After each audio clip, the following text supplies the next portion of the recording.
Ya, tentu saja terima kasih kepada semua yang sudah bekerja, sudah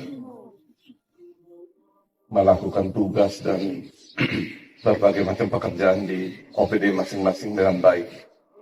Ada yang dilaporkan, ada yang tidak sempat dilaporkan, tetapi saya yakin bahwa kita semua bekerja dengan baik. Yang kedua, OPD yang terkait dengan perubahan iklim, cuaca, dan berbagai dampaknya ini, perhatikan baik-baik supaya hal-hal yang berdampak pada kehidupan masyarakat, apalagi mengancam hidup, mengancam lingkungan, diperhatikan baik-baik. Ya, terima kasih sekali lagi teman-teman yang sudah berupaya memadamkan kebakaran tadi malam atau kemarin di Jati. Satu yang mungkin kita sulit adalah kebakaran di Gunung Lakaan. Iya, saya lihat ada laporan juga dari Camat Lamaknen. Oleh karena itu, tiap-tiap pimpinan daerah, camat, lurah, kepala desa, turun ke lapangan dan perhatikan betul. Dalam 3 bulan ke depan kita membagi air itu supaya sampai ke sasaran, dan perhatikan daerah-daerah yang mungkin belum mendapatkan air itu. Dalam 1-2 hari ini kita rapat koordinasi dengan teman-teman yang mendistribusikan air itu, kekuatan armadanya, laporan dari lapangan, mapping titik-titik mana yang sudah mendapat pelayanan ini. Atau saya pikir digitalisasi untuk pembagian air ini juga kita bisa bikin sesuatu hal yang bisa kita kerjakan. Ya.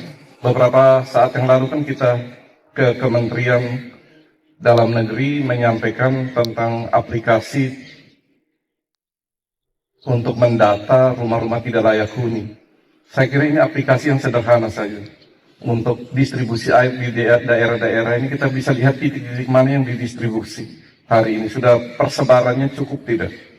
Ya, oleh karena itu coba Kominfo, coba kita bikin aplikasi sederhana, sehingga laporan-laporan yang sudah masuk dari tiap-tiap desa dan camat lurah, itu bisa kita masukkan dalam aplikasi sederhana dan kita bisa baca itu. Dan data ini menjadi basis data untuk ke depan.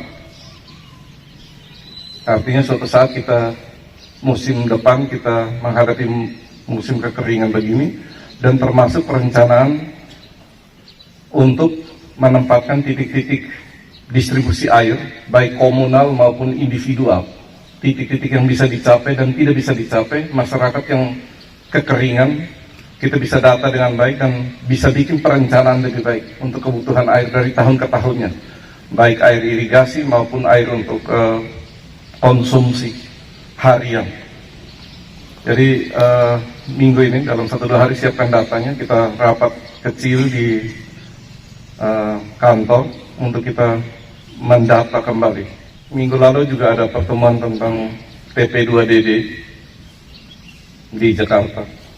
Dan dalam waktu dekat juga, kalau tidak bergeser dan tidak berubah, akan dilakukan launching digitalisasi di Nusa Tenggara Timur ini bersama kabupaten lain. Nah, digitalisasi dan perampingan dari organisasi yang kita lakukan beberapa hari yang lalu harus memberikan nilai manfaat sebelum dan sesudah. Kalau tidak, kita hanya menggabung-gabungkan saja dan tidak ada perubahan apa-apa. Jadi kepada OPD-OPD yang sudah melakukan merger, segera lakukan tindak lanjut terhadap beberapa hal yang harus dilakukan. Yang pertama tentu koordinasi dan konsolidasi di internal OPD. Yang kedua, OPD-OPD yang melakukan merger, ya, duduk bersama dari OPD lama, kita di OPD baru, apa yang lama, apa yang berubah, bagaimana peningkatan kinerja sesudah penggabungan. Dalam 1, 2, 3 bulan ke depan, kita harus lihat efisiensi dan efektivitas dari penggabungan ini. Efisiensi terkait dengan waktu yang dibutuhkan untuk pelayanan. Efektivitas adalah tujuan daripada penggabungan OPD itu. Tercapai tidak? Kalau tidak, percuma. Kita hanya menggabung-gabungkan orang, gedung, kegiatan, tetapi pelayanan tidak bermanfaat. Oleh karena itu nanti Pak Wakil, Pak Sekda, untuk reformasi birokrasi penggabungan merger ini akan melakukan pengawasan dan kita akan diskusi-diskusi kecil untuk melihat perbaikan-perbaikan apa. Oleh karena itu, OPD yang terkait dengan pelayanan, ya, langsung dengan masyarakat maupun tidak langsung, memikirkan bagaimana orang yang tadinya sulit untuk dilayani dengan baik, hari-hari ini dia bisa lakukan pelayanan atau kegiatan dari rumah atau dari mana saja, atau dari tadi yang mata rantainya panjang pelayanan disederhanakan di mana saja, di setiap OPD. Kemudian data-data yang kita miliki itu menjadi bagian penting, dan terkait dengan data dan pelaporan ini perhatikan baik-baik, ya. Salah satu kelemahan kita adalah apabila kita memiliki data kita tidak laporkan, dan itu menjadi masalah. Ya, contohnya di kesehatan. Suatu saat tiba-tiba gubernur memberikan informasi kepada kita bahwa data dari Kabupaten Belu punya posyandu belum masuk. Ternyata kita memiliki data semua. Dan kita pada saat itu berada di 0% dari 22 kabupaten kota. Tetapi karena sosialisasi, koordinasi, dan lain-lain menjadi kurang, sehingga kita punya data tidak masuk. Dan kita membutuhkan kerja ekstra untuk memasukkan data-data itu. Dalam 2 hari, terima kasih kepada teman-teman dari kesehatan yang sudah melakukan koordinasi dan kerja keras selama 2 hari. Dan dalam 2 hari kita punya data semua masuk. Dan kita dari 0%, sesudah datanya dimasukkan, kita menjadi posisi urutan pertama dari posyandu yang ada, yang aktif, yang memasukkan datanya dan memasukkan pelayanannya. Gubernur menyampaikan terima kasih untuk itu. Saya laporkan bahwa Pak, segera kami tindak lanjuti. Sesudah tindak lanjut kita lapor kembali. Itulah pentingnya.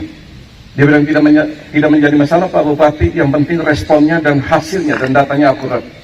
Di hari ini untuk pelayanan posyandu, terima kasih kepada Kepala Dinas Kesehatan dan teman-teman. Tetapi jangan diulang lagi, karena bisa bikin sport jantung, ya. Dan saya kasih tahu langsung, apabila tidak ada dan lain-lain, kembali lagi, orang yang bertanggung jawab untuk sesuatu pekerjaan, kegiatan, apabila dia tidak melakukan pekerjaan sesuai dengan tugas, pokok, fungsi, dan sesuai dengan yang dia sampaikan dalam fakta integritas, dia langsung menghadap bahwa memang surat pengunduran diri. Siapapun, gitu, ya. Itulah keterukuran dan itulah komitmen kita untuk melayani masyarakat di Kabupaten Belu ini. Saya ulangi, apabila orang yang tidak melakukan pekerjaannya sesuai dengan tugas, pokok, fungsi, dan fakta integritas yang dia tanda tangani sendiri di bawah sumpah pada saat pelantikan, dia tidak melakukan itu, kalau Bupati panggil, dia datang membawa seluruh dokumen itu sekaligus surat pengunduran dirinya, siapapun. Itulah komitmen kita. Kalau itu tidak ada, ingat, komitmen tidak ada, percuma kita apel tiap hari, bicara begini dan seterusnya. Jadi saya minta kepada kita semua, ya, perhatikan hal ini baik-baik, bahwa dari hari ke hari pelayanan kepada masyarakat kita menjadi lebih baik. Dan apa yang menjadi tugas dan tanggung jawab kita, lakukan sebaik-baiknya. Sekali lagi terima kasih kepada semua yang sudah bekerja, saling membantu untuk melayani masyarakat lebih baik lagi. Terima kasih, Tuhan memberkati kita.